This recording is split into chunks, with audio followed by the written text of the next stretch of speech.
Viens, suis-moi, trouve à ma croix un peuple affranchi. Viens, suis-moi, laisse-moi porter tes peines, tes soucis. Suis mes pas, rêve avec moi ta nouvelle. Bonsoir, bien-aimés dans le Seigneur. Avec beaucoup de joie et de plaisir, je vous retrouve dans le cadre de ce qui est devenu pour nous une très bonne habitude, à savoir que tous les mercredis, à la même heure, c'est-à-dire à 20 h, nous nous retrouvons autour de la parole de Dieu. Nous sommes toujours sur le sujet de l'agenda de Dieu. L'objet étant de chercher à comprendre, à discerner les temps dans lesquels nous sommes. La question précisément à laquelle nous cherchons à répondre à travers la parole de Dieu, c'est où en est Dieu dans son agenda pour l'humanité, pour l'Église et pour Israël. Ce soir, après plusieurs séances, lesquelles nous ont permis d'avoir un aperçu non négligeable de ce que Dieu a prévu dans son agenda.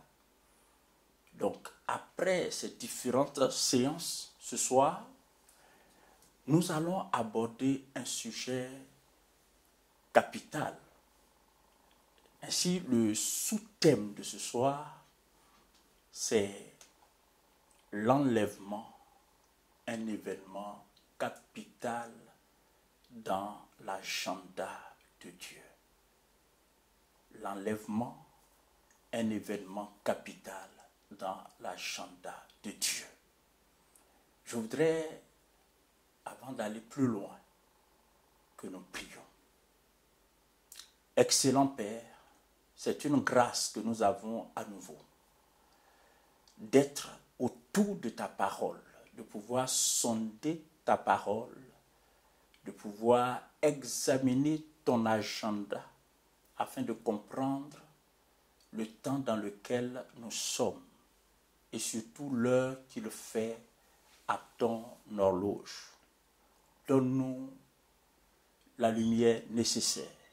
Éclaire-nous autant que possible pour que les zones d'ombre qui pourraient être exploitées pour nous mettre dans la confusion ou pour fragiliser notre foi, que ces zones d'ombre disparaissent au nom de Jésus-Christ. Étends ta main, excellent Père, et bénis ta parole. C'est une sémence. Bénis-la, Seigneur. Que plusieurs de ceux qui vont l'écouter soient éclairés. Et au-delà d'être éclairés, qu'ils se positionnent en faveur de ton plan, en faveur de ta parole. Au nom de Jésus-Christ, que des vies soient, des cœurs soient affermis pour la gloire de ton nom. Au nom de Jésus-Christ. Amen. Bien-aimés, comme annoncé, il va être question aujourd'hui de l'enlèvement comme un événement capital dans l'agenda de Dieu. Considéré du point de vue de la Bible, l'enlèvement est le plus grand événement de tous les temps. Bien sûr, la naissance du Seigneur Jésus, sa crucifixion, sa résurrection et son ascension auprès du Père, mis à part. Donc quand on met ces événements de côté, l'enlèvement reste l'événement le plus important de tous les temps. Il faut dire que quand on parle de l'enlèvement, il s'agit d'un événement ou de l'événement qui va bouleverser l'ordre des choses, la civilisation humaine dans les temps de la fin. L'enlèvement donc marquera un tournant décisif dans l'histoire de l'humanité. Malheureusement, le monde n'en sait absolument rien. Et puis, il y a encore des enfants de Dieu qui n'en savent que peu de choses, ce qui n'est pas normal. Vous comprendrez pourquoi. Cette étude sur l'enlèvement va se faire en 2 temps. En 2 temps, parce que je voudrais aller pas à pas pour que vous et moi, nous puissions en avoir une compréhension plus claire, plus précise, plus exacte. Ainsi, ce soir, à la lumière de la parole de Dieu, je vais développer 2 points. Le premier, on va voir ce que c'est que l'enlèvement, ce qu'est l'enlèvement. Et puis le deuxième point me permettra d'expliquer ou de prouver, on va dire ça comme ça, de prouver la certitude et la réalité de l'enlèvement. Donc, la certitude et la réalité de l'enlèvement. Vous savez, du point de vue de l'agenda de Dieu, l'enlèvement clôturera l'histoire terrestre de l'Église. L'enlèvement clôturera l'histoire terrestre de l'Église. Donc du corps de Christ. Il se produira à la fin des 1993 années allouées à l'Église dans le cadre de la dispensation de la grâce. Ceux, c'est celles qui ont suivi mes interventions précédentes, comprennent ce que je suis en train de dire. Vous qui n'avez pas eu l'occasion, vous pouvez faire l'effort. Je vous le suggère de consulter, de voir les enseignements précédents. Cela va vous permettre de vous mettre à jour et préparer votre esprit à une plus grande compréhension de ce qui va suivre.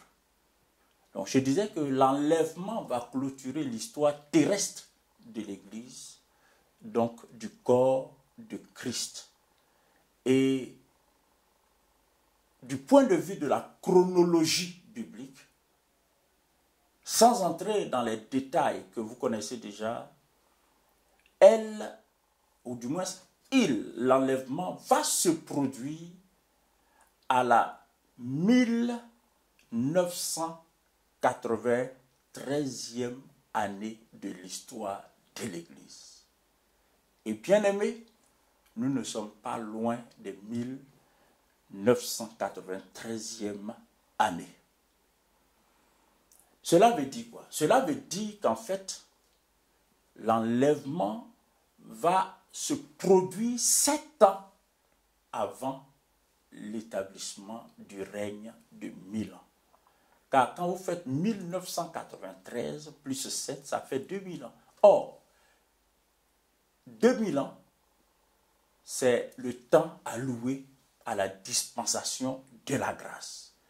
Sur ce temps alloué à la dispensation de la grâce, il faut soustraire, de ce temps, il faut soustraire 7 années qui représente la 70e semaine de Daniel, laquelle 70e semaine de Daniel n'est ni plus ni moins que la grande tribulation. Ainsi donc, vous pouvez vous rendre compte que l'enlèvement s'intercale entre la fin de l'histoire terrestre de l'Église et le début de la grande tribulation ou de la 70e semaine de Daniel. La Bible parle de l'enlèvement. La Bible en a parlé d'une façon, je peux me permettre de dire, implicite dans l'Ancien Testament, et la Bible en a parlé beaucoup plus clairement dans le Nouveau Testament. L'Église est exhortée, les chrétiens, les rachetés, les croyants sont exhortés à se préparer à l'enlèvement. C'est une exhortation capitale et c'est une des raisons de cette étude de ce soir. Nous devons nous préparer à l'enlèvement. Nous devons préparer l'humanité à ça. Nous devrons amener les hommes, les femmes, nos contemporains à comprendre qu'il y a un événement qui va se produire et très bientôt et qui va modifier le cours de l'histoire. Un événement qui va être décisif.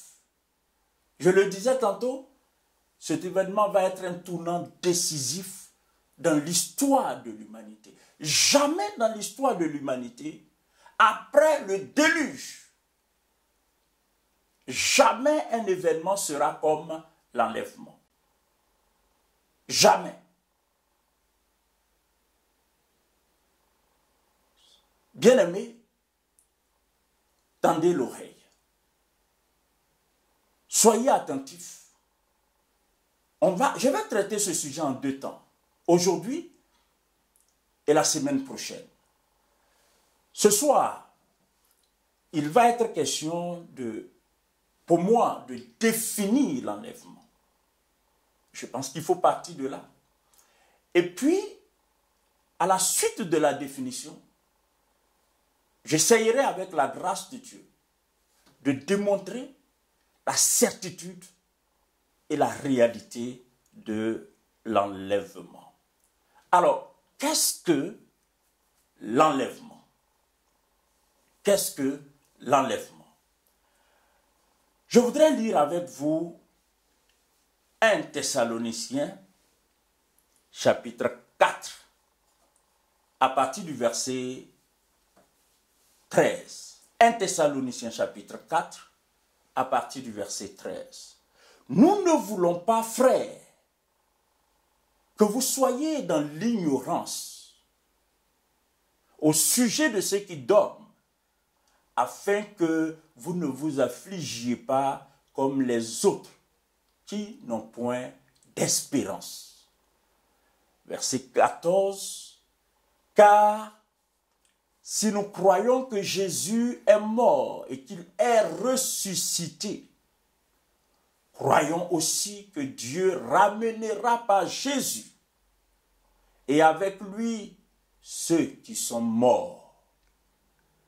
Voici, en effet, ce que nous vous déclarons d'après la parole du Seigneur. Nous les vivants, restés pour l'avènement du Seigneur.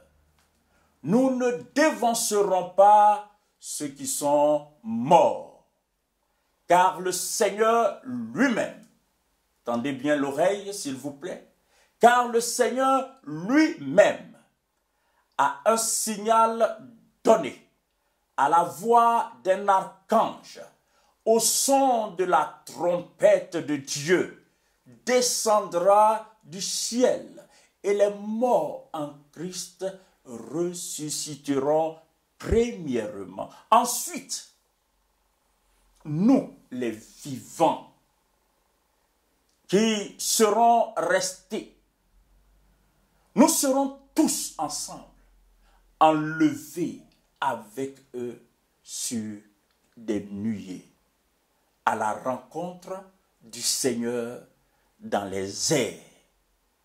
Et ainsi nous serons toujours avec le Seigneur.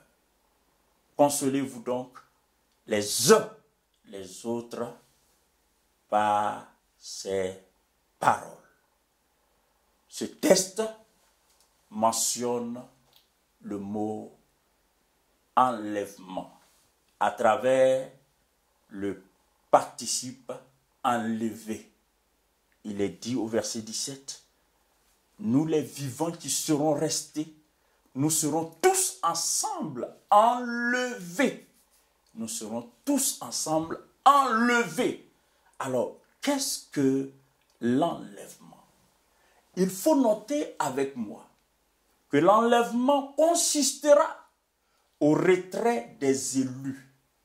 Je pourrais ajouter au retrait soudain des élus de Dieu, du corps de Christ donc, de la terre, par le déploiement d'une puissante force d'attraction. En fait, c'est cette force d'attraction que le Seigneur Jésus va déployer qui va attirer les chrétiens vers lui. Le Seigneur sera positionné dans les airs. Donc, il ne descendra pas sur la terre. Et étant positionné dans les airs, les chrétiens vont être aspirés littéralement vers le Seigneur. Tous les croyants, y compris les morts en Christ. C'est cela l'enlèvement. L'apôtre Paul l'évoque comme un mystère. Un mystère. En 1 Corinthiens chapitre 15, à partir du verset 51, et je lis jusqu'au 54, il est dit, voici, je vous dis un mystère. Nous ne mourrons pas tous, mais tous nous serons changés. En un instant, en un clin d'œil, à la dernière trompette, la trompette sonnera et les morts ressusciteront incorruptibles et nous serons changés. Donc ici, l'enlèvement est évoqué comme un mystère. Pourquoi un mystère? Nous aurons l'occasion de comprendre cela dans la suite, c'est-à-dire le mercredi prochain. Retenons seulement pour aujourd'hui que l'enlèvement se produira, comme il a été dit, de façon soudaine, en un clin d'œil, en un instant, dit la Bible, au son de la trompette. Et cela va se dérouler simultanément avec la résurrection des morts en Christ. C'est-à-dire tous les morts depuis l'Ancien Testament, tous ceux qui ont cru dans le Seigneur, tous les morts en Christ vont ressusciter. Et avec eux, nous serons tous enlevés et nous rejoindrons le Seigneur. Ayant revêtu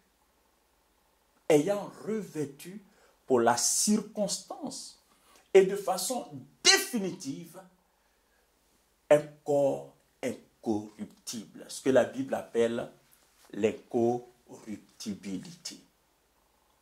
L'enlèvement, donc c'est un événement surnaturel, on va dire,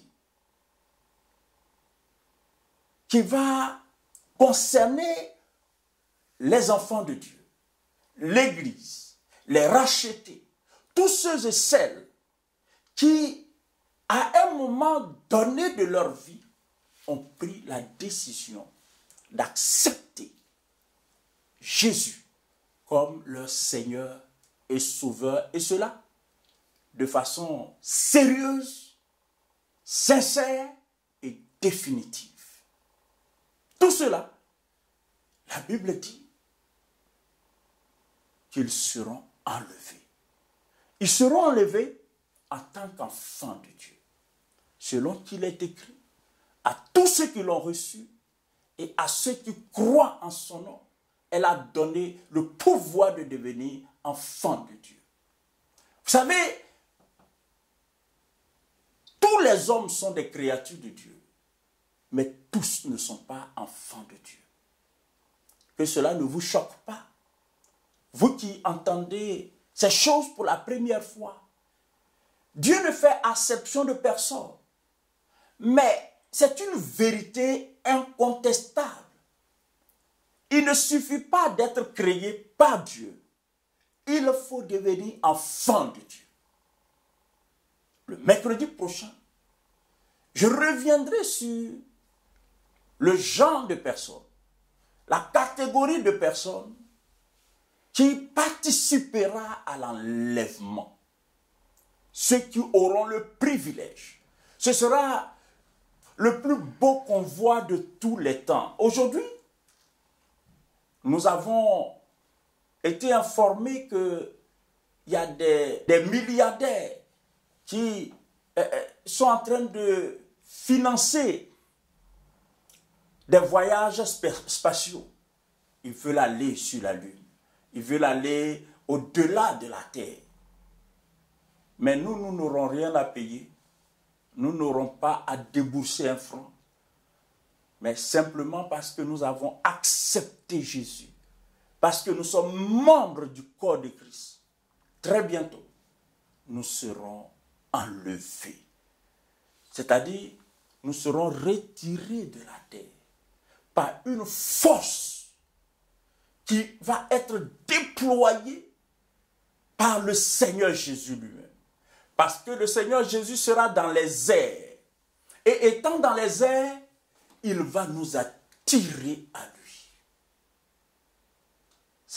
Ça va être impressionnant. Et ça va se passer en une fraction de seconde. Nous n'aurons pas à payer 5 francs. Nous n'aurons pas à payer 1 centime d'euro, mes amis. Nous serons attirés vers le Seigneur. C'est ça l'enlèvement. Ce sera quelque chose d'absolument impressionnant. Le monde ne comprendra pas. La Bible dit, et c'est Jésus qui l'a dit, de 2 qui seront dans leur lit, c'est-à-dire un couple, un homme et une femme, un homme et sa femme, un sera enlevé et il y a un qui va rester. De 2 qui seront dans le champ, dans leur champ, un sera enlevé et un autre restera. Qui sera enlevé et qui ne sera pas enlevé? Pourquoi ceux qui seront enlevés et pourquoi ceux qui ne seront pas enlevés ne seront pas enlevés? Je répondrai à cette question le mercredi prochain. Mais avant, je voudrais dire qu'il est impératif que tu saches, que tu sois au clair avec ton statut. Est-ce que si l'enlèvement devrait se produire demain ou même ce soir, penses-tu que tu feras partie de ceux qui seront enlevés? À quel groupe tu appartiendras? Le monde ne sera pas enlevé. C'est seulement ceux qui sont enfants de Dieu de façon authentique. J'allais dire, ce sont les élus de Dieu qui seront enlevés. Les élus de Dieu. À quel groupe tu appartiens? Quand je parle des élus de Dieu, je ne parle pas des membres d'une église locale. Je ne parle pas des membres d'une dénomination, mais je parle des membres effectifs du corps de Christ. C'est-à-dire des gens qui de façon authentique ont expérimenté la nouvelle naissance, la conversion, la régénération. Des gens dont le nom est inscrit dans le livre de vie de l'agneau.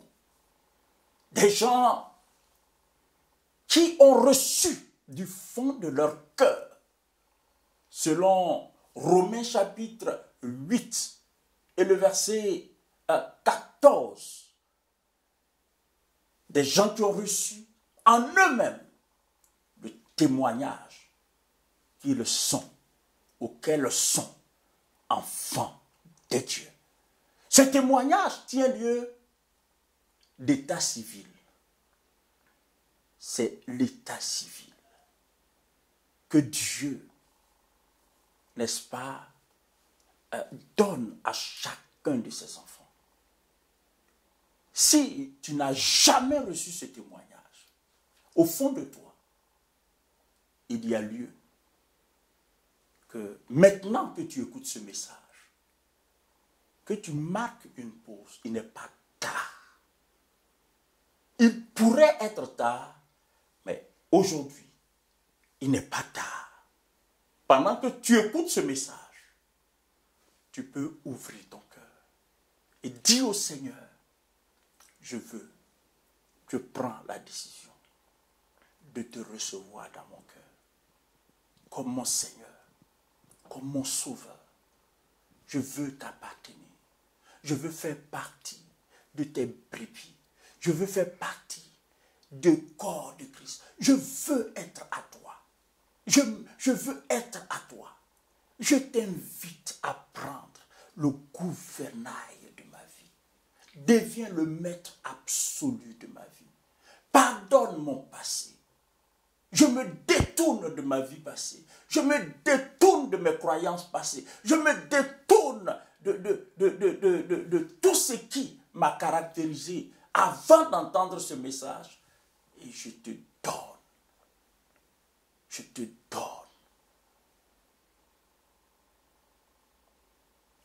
le gouvernail de ma vie, le volant de ma vie. Le mercredi prochain, je m'étendrai sur les conditions exigées pour être enlevé. Les conditions exigées pour être enlevé. Pour ce soir, nous avons compris que l'enlèvement, c'est le retrait soudain. Le retrait soudain de la terre. De tous ceux et celles qui sont nés de nouveau. Encore une fois, ne confondez pas ceux et celles qui sont nés de nouveau avec des personnes qui sont membres d'églises. Que ces églises soient des églises évangéliques ou pas. Il y a des gens qui sont juste membres d'églises. Mais ils n'ont jamais fait l'expérience de la nouvelle naissance. Et il y en a même qui ne savent même pas ce que veut dire être né de nouveau. Il y en a qui l'assimilent au baptême, ce qui est faux. Mais nous y reviendrons. À la suite de ce qui a été dit, toujours, pour étendre un peu la définition de l'enlèvement, je voudrais souligner, chers frères, chers sœurs en Christ, chers amis, vous qui suivez cet enseignement, sachez une chose.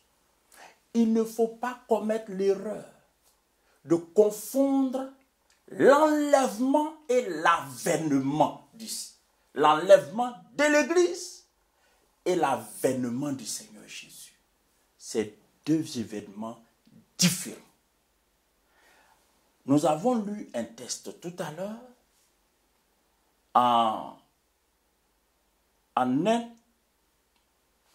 Thessaloniciens, chapitre 4, à partir du verset 13. Mais je voudrais lire maintenant à partir du verset 15. Il est dit, voici en effet ce que nous vous déclarons d'après la parole du Seigneur. Nous les vivants restés pour l'avènement du Seigneur. L'avènement du Seigneur fait allusion au retour glorieux du Seigneur Jésus-Christ. Le retour glorieux du Seigneur Jésus-Christ. C'est la deuxième venue du Seigneur. La première venue du Seigneur, c'était sa naissance. La deuxième venue du Seigneur, ce sera son retour. Entre les deux venues, il y aura l'enlèvement qui va marquer la fin de l'histoire de l'Église sur la terre et qui va introduire la 70e semaine de Daniel, donc la période de la grande tribulation. Or, la Bible nous dit que c'est au terme de la période de la grande tribulation que Jésus-Christ reviendra accompagné des saints qui, entre-temps, ont été enlevés et sont au ciel avec lui. J'ouvre une parenthèse pour dire également que le mercredi prochain, et je vous invite à prendre toutes les dispositions pour écouter, pour être là au direct du mercredi prochain, parce que le mercredi prochain, je vous expliquerai également ce qui va se passer après l'enlèvement. Après l'enlèvement, qu'est-ce qui va se passer? Toutes ces choses, dès lors qu'elles sont écrites dans la Bible, mes amis, nous avons la responsabilité de les comprendre. Nous avons la responsabilité de les savoir. Nous avons la responsabilité de les appliquer. Parce que ces choses n'ont pas été écrites pour les anges. Elles ont été écrites pour nous. Et en les comprenant, ces choses vont participer à bâtir notre foi, à la consolider et à nous rendre inébranlables face au vent séducteur, face au vent des fausses doctrines, face au foisonnement des faux prophètes. Nous retenons donc que l'enlèvement est différent du retour du Seigneur Jésus-Christ. C'est un point important. Un point très, très important.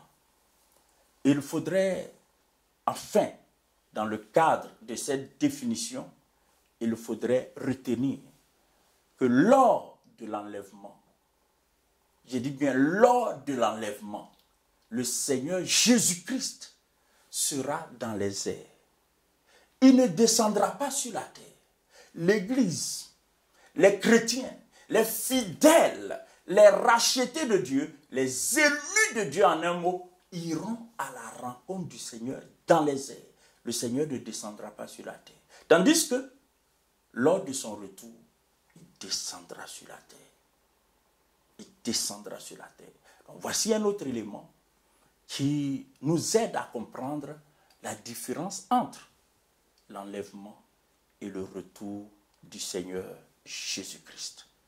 En espérant, bien-aimés, que vous avez compris ce soir ce qu'est l'enlèvement, je voudrais de ce pas, à la lumière de la parole de Dieu, établi, c'est prétentieux de ma part, c'est déjà établi, mais je veux vous montrer, à la lumière de la parole de Dieu, la certitude et la réalité de l'enlèvement. Comme dit plus haut, dans l'Ancien Testament, l'enlèvement n'était pas révélé en tant que tel aux saints et aux prophètes de l'Ancienne Alliance. C'est pourquoi vous ne verrez pas de texte qui l'évoque de façon explicite est clair dans l'Ancien Testament. L'enlèvement a été caché aux prophètes et aux saints de l'Ancien Testament. C'est fait à dessein parce que l'enlèvement ne les concernait pas. Cependant, nous avons dans l'Ancien Testament de très belles préfigurations de l'enlèvement, des illustrations qui, sans nul doute, éclairent notre compréhension de l'enlèvement.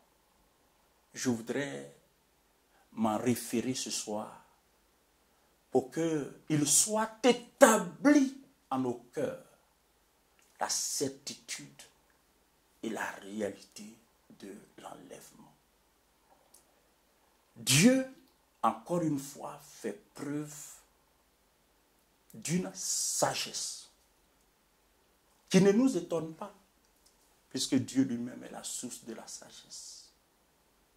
Mes amis, dès l'aube de l'histoire de l'humanité, peu avant le déluge, un saint avait expérimenté l'enlèvement. Enoch. En Genèse, chapitre 5, à partir du verset 17. C'est un récit édifiant. Je lis. Tous les jours de Mahalalil furent de 895 ans. Puis il mourut.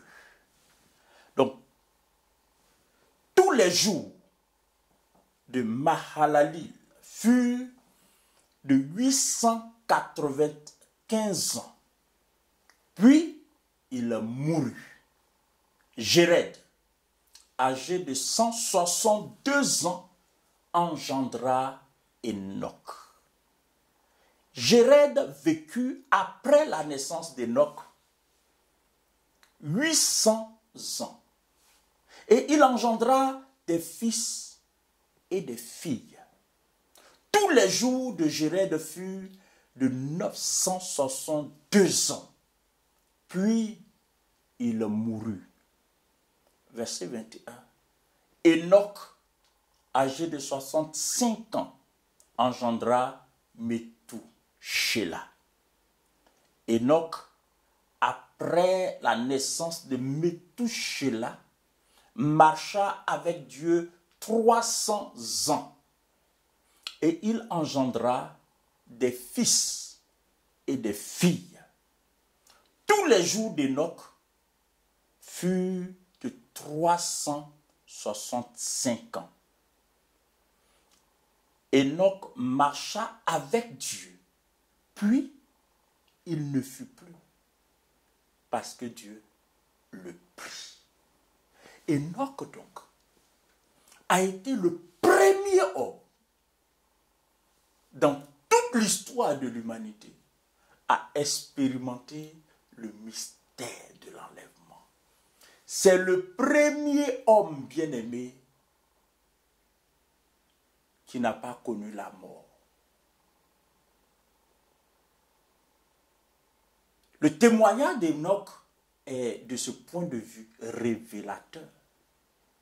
Parce qu'il nous permet de comprendre que s'il y a un qui n'a pas connu la mort, plusieurs peuvent ne pas connaître la mort. Et probablement, si le Seigneur nous fait grâce, nous ferons partie de ceux et celles qui seront encore vivants au son de la dernière trompette. Au moment où la trompette de la bouche d'un archange émettra ce glorieux son, ce son de triomphe, nous entendrons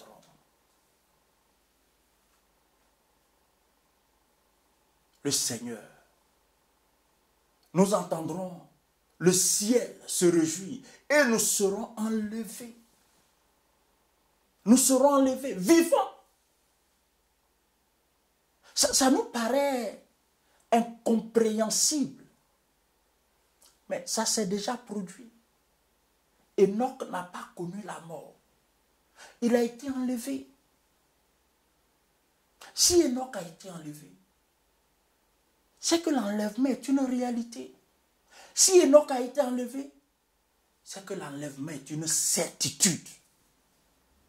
Dieu ne peut pas nous promettre ce qui n'est pas.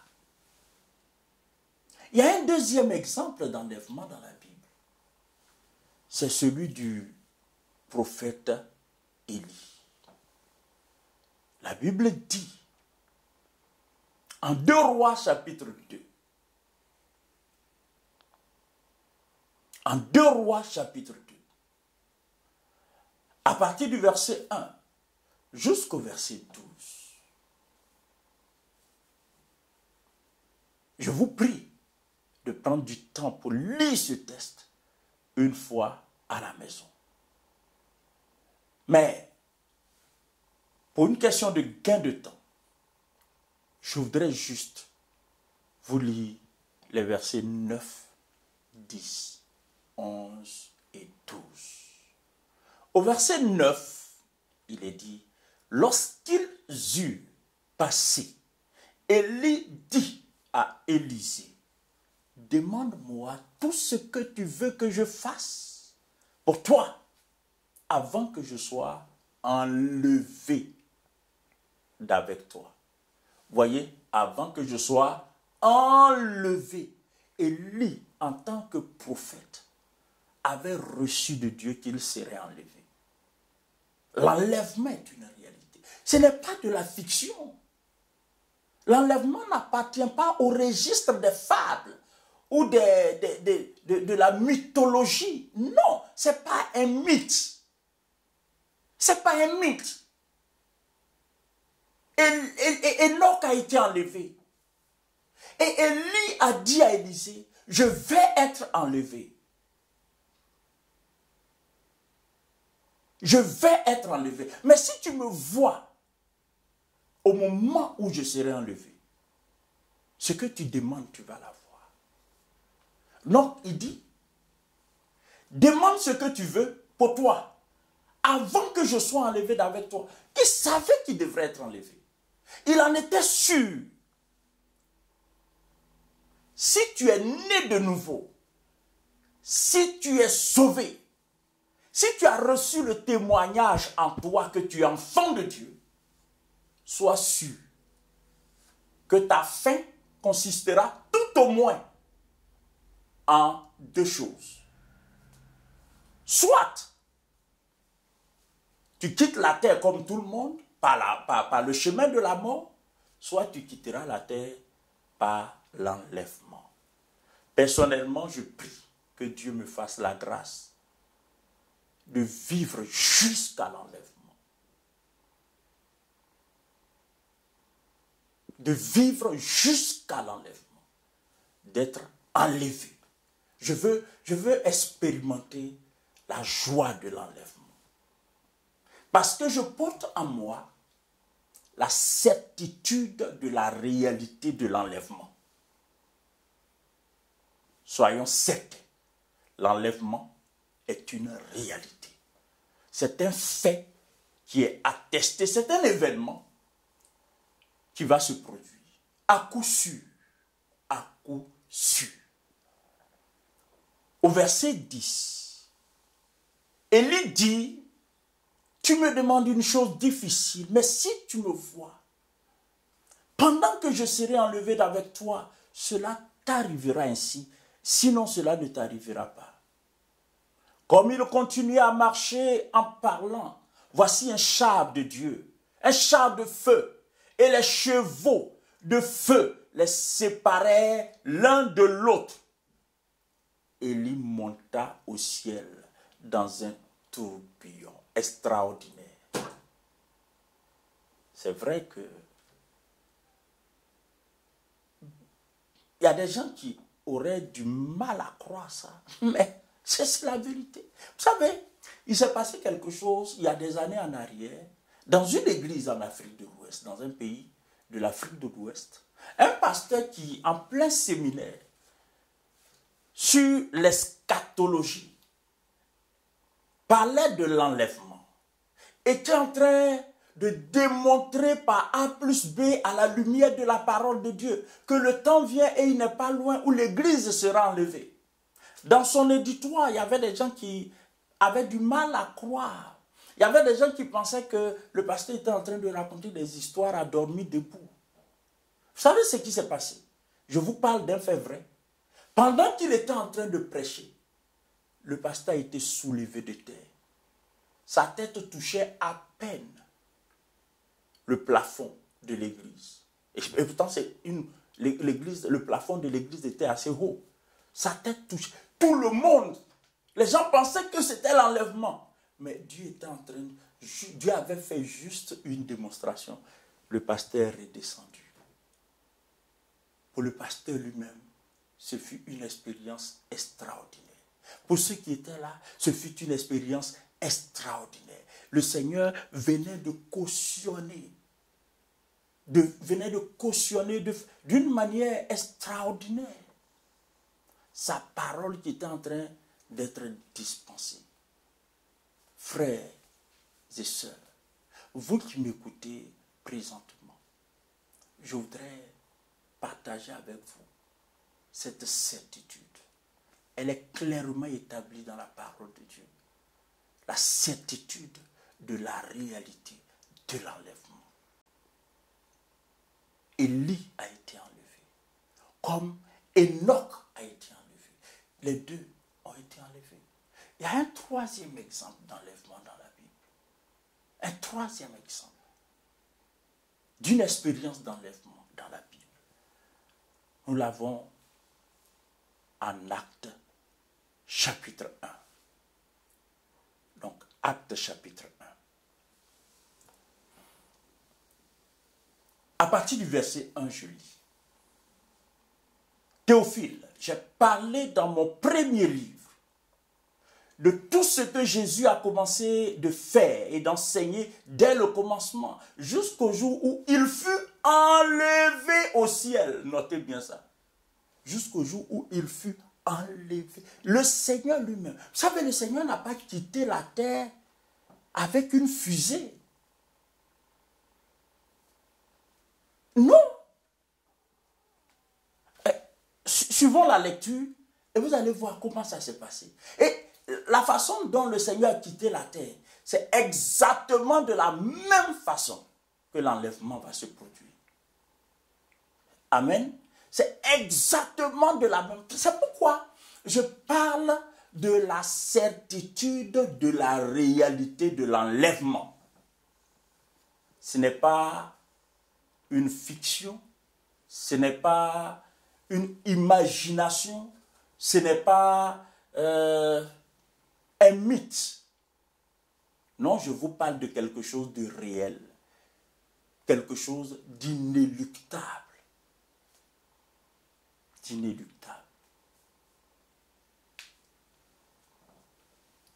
Théophile, j'ai parlé dans mon premier livre de tout ce que Jésus a commencé de faire et d'enseigner dès le commencement jusqu'au jour où il fut enlevé au ciel, après avoir donné ses ordres par le Saint-Esprit aux apôtres qu'il avait choisis. En fait, il était en train de converser avec les apôtres. Et comme à son habitude, il leur enseignait, il leur donnait des ordres. Il était en train de leur donner ses dernières paroles.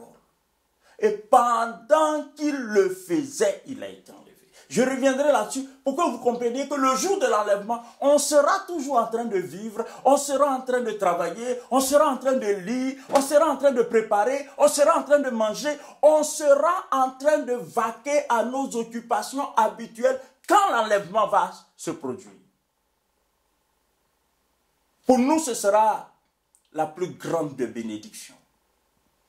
Après l'expérience de la nouvelle naissance, donc du salut. Ce sera la plus grande des bénédictions. Mais pour le monde qui va rester, on verra ça mercredi prochain, ce sera un drame, une tragédie. Il y aura des catastrophes sans nom, mes amis. Parce que imaginez qu'un pilote d'avion soit chrétien au moment de l'enlèvement.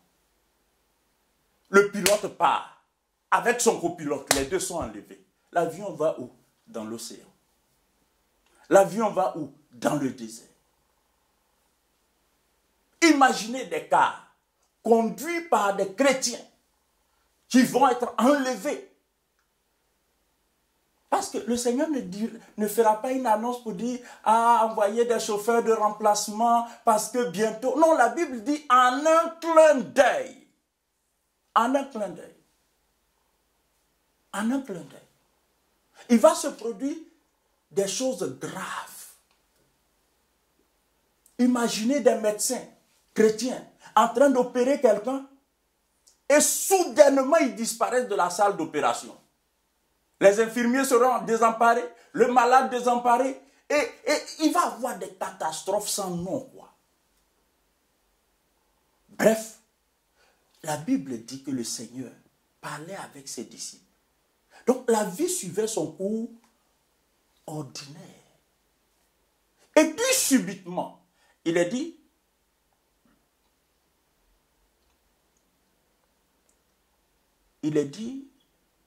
Jésus commençait de faire et d'enseigner dès le commencement, jusqu'au jour où il fut enlevé au ciel. Après avoir donné ses ordres par le Saint-Esprit aux apôtres qu'il avait choisis. Après qu'il eut souffert, il leur apparut vivant et leur en donna plusieurs preuves. Se montra à eux pendant 40 jours. Après la résurrection, Jésus a vécu pratiquement avec ses disciples pendant 40 jours. Il se montrait à eux, il disparaissait, il se montrait à eux, il disparaissait.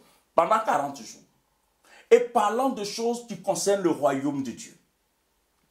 Comme il se trouvait avec eux, il leur recommanda de ne pas s'éloigner de Jérusalem, mais d'attendre ce que le Père avait promis. Ce que je vous ai dit, je vous ai annoncé, leur dit-il, car Jean a baptisé d'eau, mais vous, dans peu de jours, vous serez baptisés du Saint-Esprit.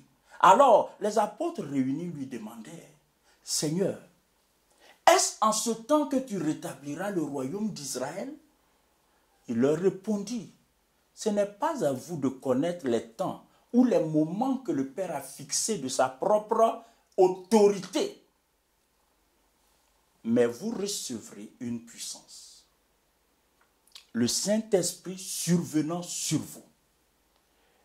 Et vous serez mes témoins à Jérusalem, dans toute la Judée, dans la Samarie et jusqu'aux extrémités de la terre. Voici ce que la Bible dit. Après avoir dit cela, il fut enlevé pendant qu'il le regardait. Alléluia. Il fut enlevé pendant qu'il le regardait. Mes amis, ceux des membres de nos familles qui ne sont pas convertis, ceux de nos collègues qui ne sont pas convertis, celles de nos connaissances qui ne sont pas convertis, si ce jour-là, nous sommes ensemble avec eux, ils ne feront que constater notre retrait de la terre. Ils ne pourront absolument rien faire. Certains à qui on a annoncé l'évangile auront juste à se souvenir, ah, mais Jean-Claude me disait ces choses. Oh là là, telle personne me disait ces choses. Mais je croyais que c'était des balivernes. Je ne pouvais pas imaginer que c'était la réalité. Ce soir, toi qui m'entends, sois certain, l'enlèvement est une réalité. C'est quelque chose de vrai. Incontestablement vrai. Enoch a été enlevé. Élie a été enlevé. Jésus a été enlevé pendant que les disciples le regardaient monter. La Bible dit, pendant qu'ils le regardaient, et une nuée le déroba à leurs yeux. Une nuée le déroba à leurs yeux. Et comme ils avaient les regards fixés vers le ciel pendant qu'ils s'en allaient, voici, deux hommes vêtus de blanc leur apparurent et dit, hommes galiléens, pourquoi vous arrêtez-vous à regarder au ciel ce Jésus qui a été enlevé au ciel du milieu de vous? viendra de la même manière que vous l'avez vu allant au ciel. Vous savez, ces choses ne font pas partie des fables. Ces choses ne sont pas des films de fiction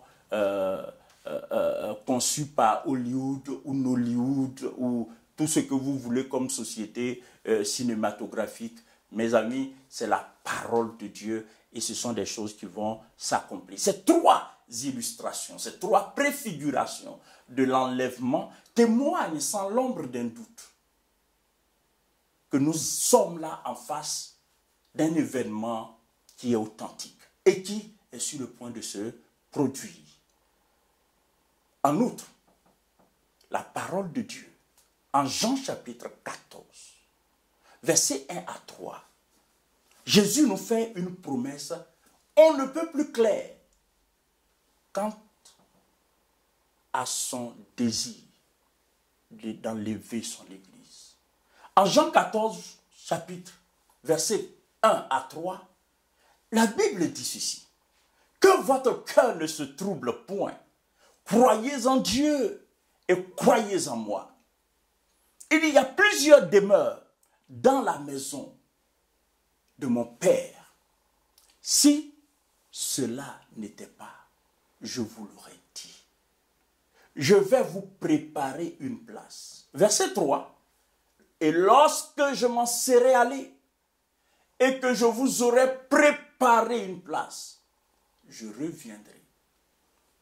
Et je vous prendrai avec moi afin que là où je suis, vous y soyez aussi.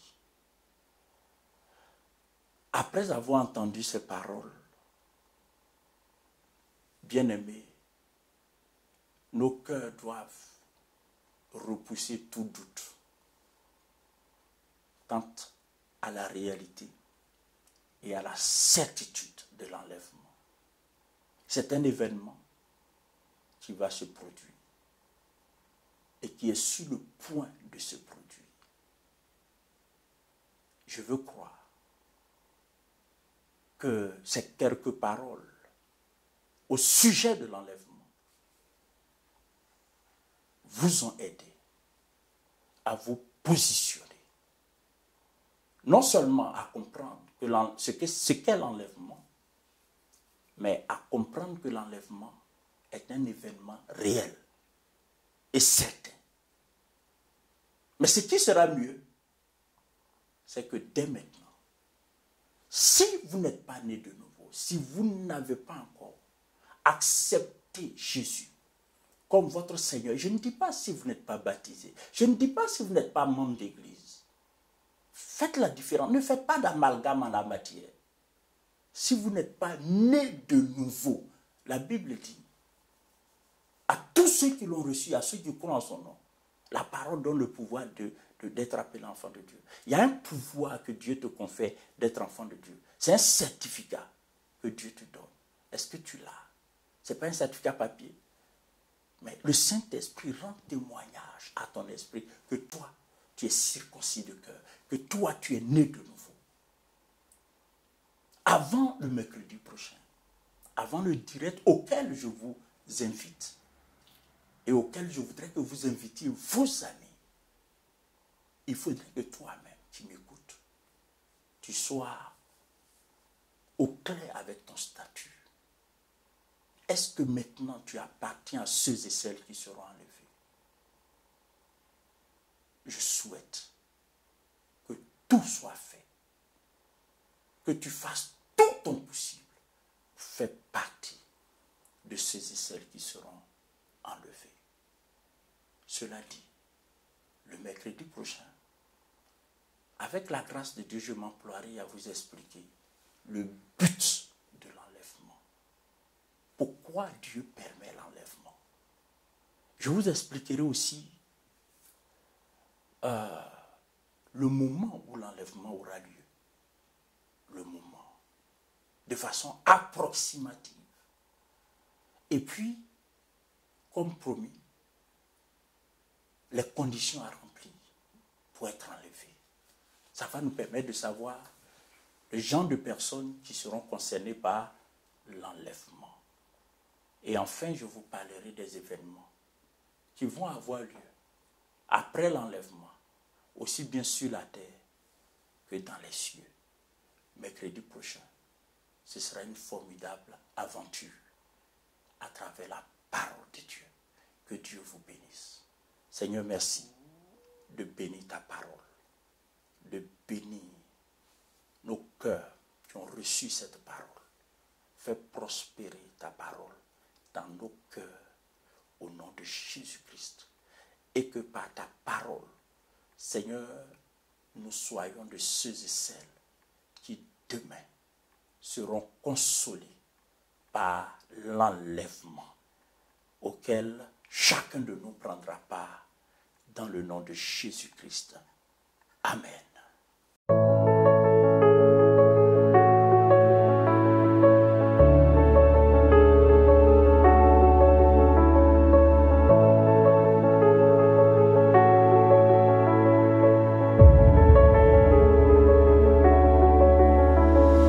Viens, suis-moi,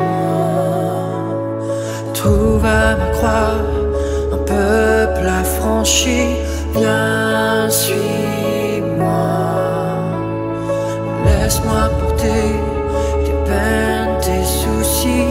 Suis mes pas, rêve avec moi ta nouvelle vie.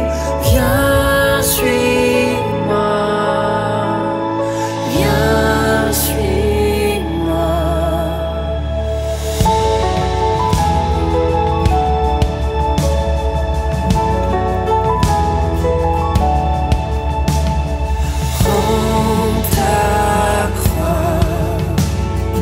Laisse derrière toi tes visions sans gloire. Prends ta croix, inspire des âmes à vivre et croître. Suis mes voies, marque par ta vie la vraie histoire. Viens, suis-moi, viens, suis-moi.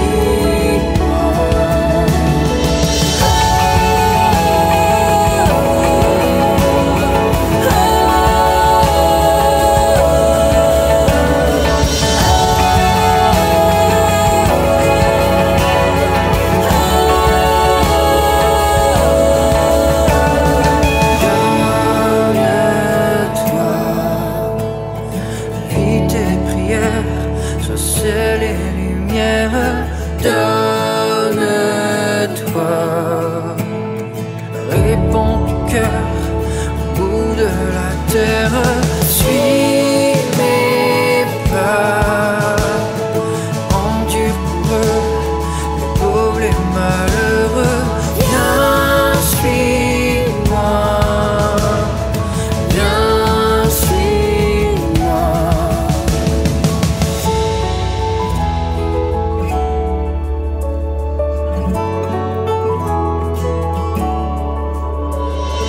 Viens, suis-moi.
ma croix, un peuple affranchi, viens, suis-moi. Laisse-moi porter